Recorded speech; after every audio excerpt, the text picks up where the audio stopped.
টাকার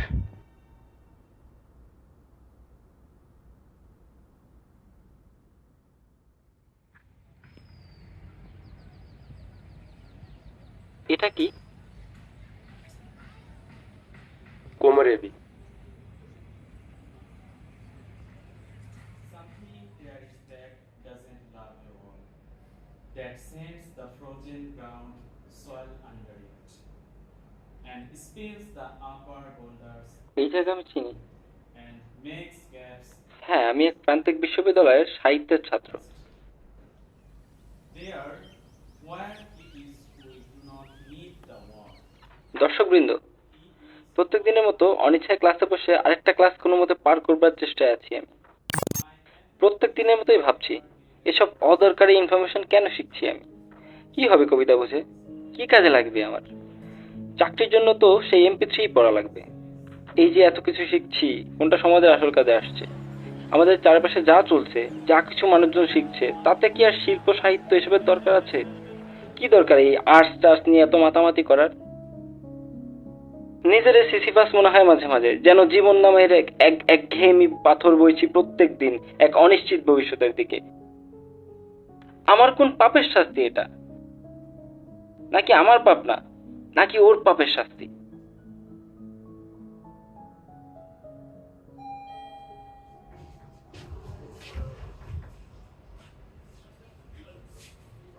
এছাড়া এসব ভার্সিটিতে আর্টসের কি দরকার? অবশ্যই দরকার আছে। টেকনিক্যাল সাবজেক্ট যেমন চিকিৎসা, ইঞ্জিনিয়ারিং, বিজ্ঞান, এগুলো জীবন অতিবাহিনের জন্য গুরুত্বপূর্ণ। এগুলো জীবকে বাঁচায় রাখে, জীবনযাপন সহজ করে।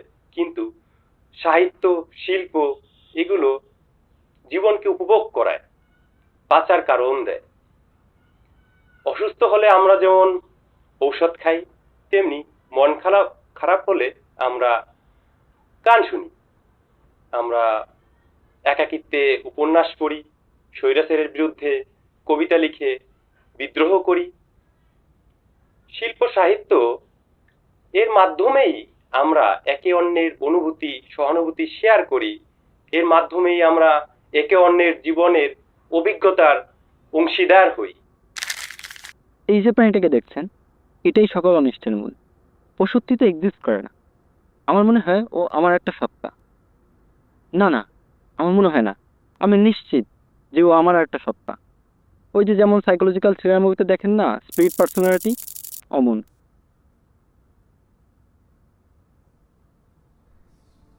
দর্শকবৃন্দ, আমি আপনাদের বলে বোঝাতে পারবো না এই লোকটাকে আমি ঠিক কতটা ঘৃণা করি, কতটা বিদ্বেষ জমে আছে আমার ভিতরে শুধু ওর জন্য। ও শুধু আমার মতের উল্টো না, ও যেন আমার অস্তিত্বের দাগ। ওর চোখের দিকে তাকালেই মনে হয় ও যেন আমাকে প্রতিনিয়ত জাজ করছে, আমার প্রতিটা পদক্ষেপকে ভুল প্রমাণ করতে চাইছে। সবসময় একটা চাপা হাসি নিয়ে আমার দিকে তাকিয়ে থাকে। ও না যেন আমিই পাপি। আমার যা কিছু বিশ্বাস, আমার যা কিছু দিয়ে আমি পৃথিবীটাকে চিনি, বুঝি, ও সবকিছুকে তুচ্ছ হবে ছিঁড়ে ফেলতে চায়, শুধু প্রশ্ন করতে চায়, অযথা শুধু প্রশ্ন আর প্রশ্ন। ও যদি আপনার আমার মতো রক্ত মাংসের মানুষ হতো, তাহলে লোকজনের মাঝে ওকে ছুঁড়ে ফেলে কোনো এক ট্যাগ দিয়ে গণপিটুনি দেয়াতাম। কিন্তু আমি আমার শরীরের কাছায় বন্দি। দর্শকবৃন্দ, সমাজ আছে বলেই তো আমরা মানুষ। নিয়ম না মানলে পশু আর আমাদের মধ্যে তফাৎ কি? ও সবকিছু তছনছ করতে চায়। ও তো অবিশ্বাসী, অপবিশ্বাসী, সমাজের জন্য সাক্ষাৎ বিপদ, একটা বিস্ফোরা।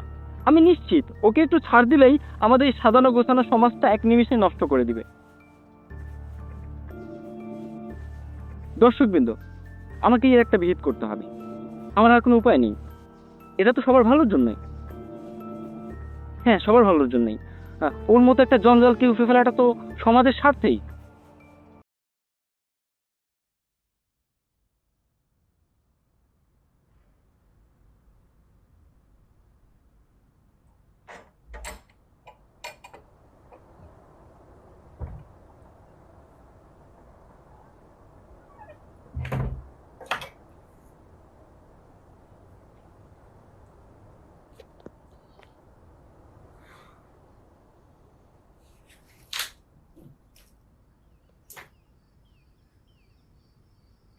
সিদ্ধান্ত এখন অটুট। হ্যাঁ, তুমি তো বুঝতেই পারতেছো তোমার প্রতি আমার ব্যক্তিগত কোনো বিদ্বেষ নেই।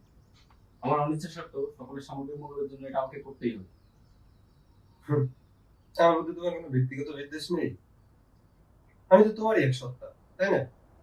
আমি যদি সমাজের জন্য ক্ষতিকর হয়ে থাকি তবে তুমিও ক্ষতিকর। নিজেকে কেন মারছো? কারণ আমি তোমার মতো না। আমি নিয়ম নীতির সম্মান করতে জানি। আমার মধ্যে মোরালিটি আছে। আর সেরকম কোনো পরিস্থিতি আসলে আমি নিজেকেও মারবো। আর তোমার নিয়ম নীতি মরালিটি বলে যে কেউ তোমার দৃষ্টিভঙ্গির সাথে না মিললে তাকে মারা জাস্টিফাইড? শুধু তোমার একার মতামতই পৃথিবীতে থাকবে, আর কারো নয়? ভিন্ন মত ও নীতির মানুষের স্বাধীনতা থাকবে না? স্বাধীনতা আমাদের এই সভ্যতা, সমাজ ব্যবস্থা, ব্যক্তি স্বাধীনতা রক্ষার কথা বলে।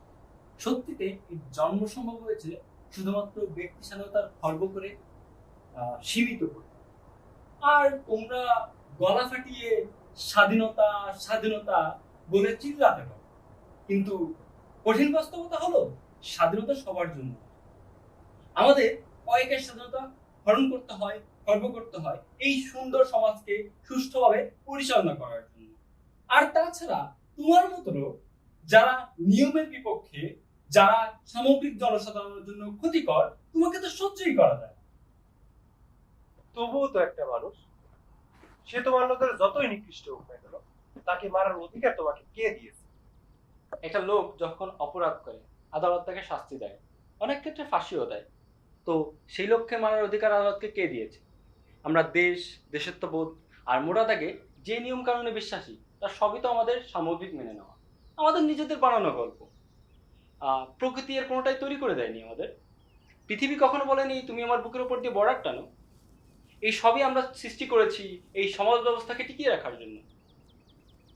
আর কখনো যদি কোনো ব্যক্তি এই নিয়ম কানুনের বাইরে যায়, তখন সে যেমন আদালতে দাঁড়ানো একজন অপরাধী, আদালতে তার হত্যার রায় নিয়ে আমরা কোনো প্রশ্ন করি না, কারণ সেটা তখন জাস্টিফাইড। ঠিক তেমনি তুমি প্রতিটি পদে পদে সমাজকে প্রশ্নবিদ্ধ করছো, এই প্রচলিতকে ভাঙার চেষ্টা করছো। তোমার এই কার্যকলাপগুলো সমাজের জন্য হুমকি শুরু।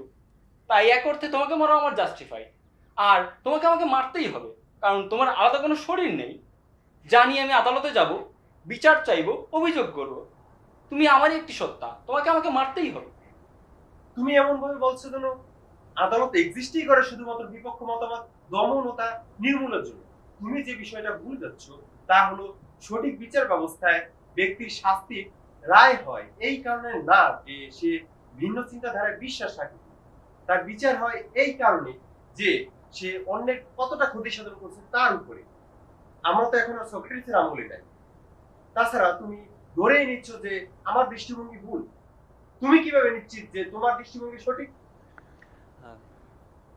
আমার দৃষ্টিভঙ্গি অবশ্যই সঠিক, কারণ আমরাই সঠিক। আর তুমি দেখো যে ওরা যা বলে তা কিন্তু সিস্টেমের সাথে যায় না, আর ওদের কিন্তু কেউ দাম দেয় না। আর আর মূল কথা, এত চিন্তা ভাবনা করে লাভ নাই। এইসব ওদের ফালতু কথাবার্তা কেউ দাম দেয় না, আর আমরাই সঠিক। এটা নিয়ে আর নতুন করে ভাবার কি আছে? মানে আমরাই তো সঠিক, এটা তো সূর্যের মতো স্পষ্ট, তাই না?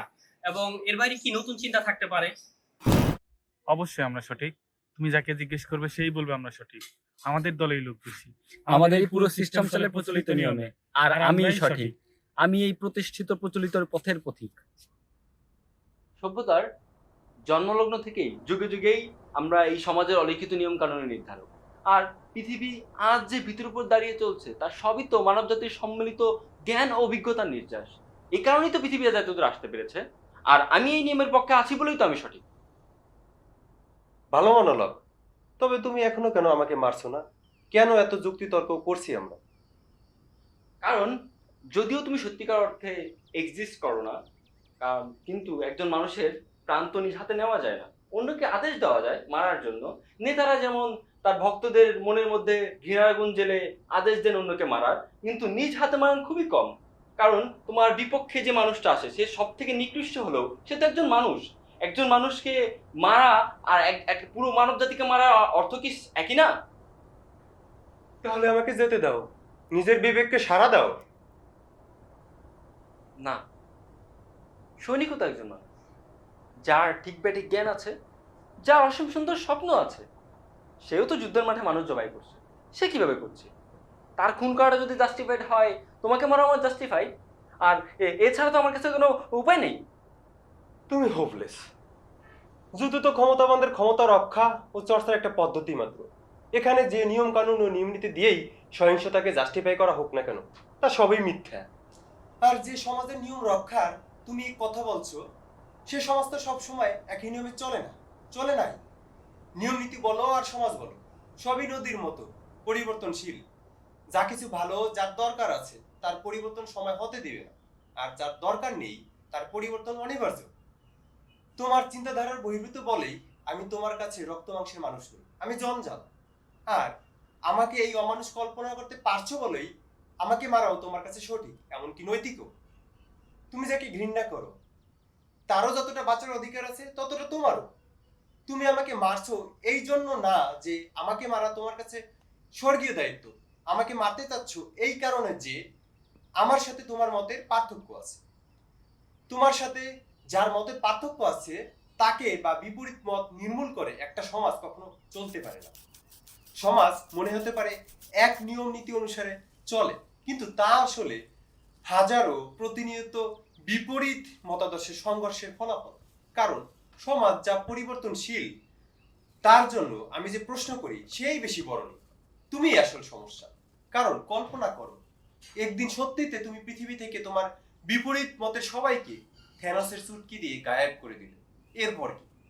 এরপরও তুমি বা তোমার মতো যারা বিভেদ আর নির্মূলের চিন্তাধারায় বিশ্বাসী, তারা নিজেদের মধ্যেও ভাগ বিভেদ খুঁজবে, আর শেষ পর্যন্ত হয়তো একজন মানুষই পৃথিবীতে এক্সিস্ট করতে পারবে। আর তুমি এই পরিবর্তন, বিপরীত মতাদর্শ পছন্দ করো না, কারণ বর্তমান ব্যবস্থা তোমাকে এই সেন্স দেয় যে তুমিই সঠিক, এই ব্যবস্থায় তুমিই ক্ষমতাবান।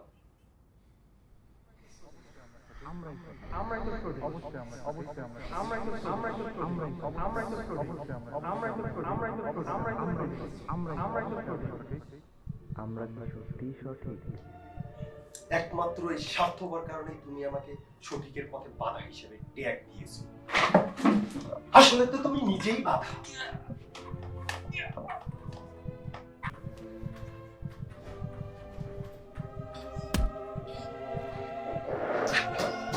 সমস্যা তো নিজে।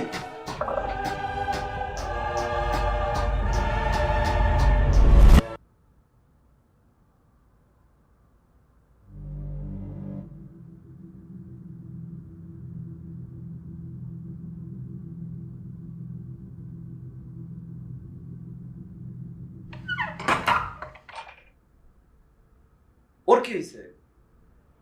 তুই ওকে দেখতে পাচ্ছিস? তোর ছোট ভাই অন্ধে পড়ে আছে, তুই আমার ছোট ভাই?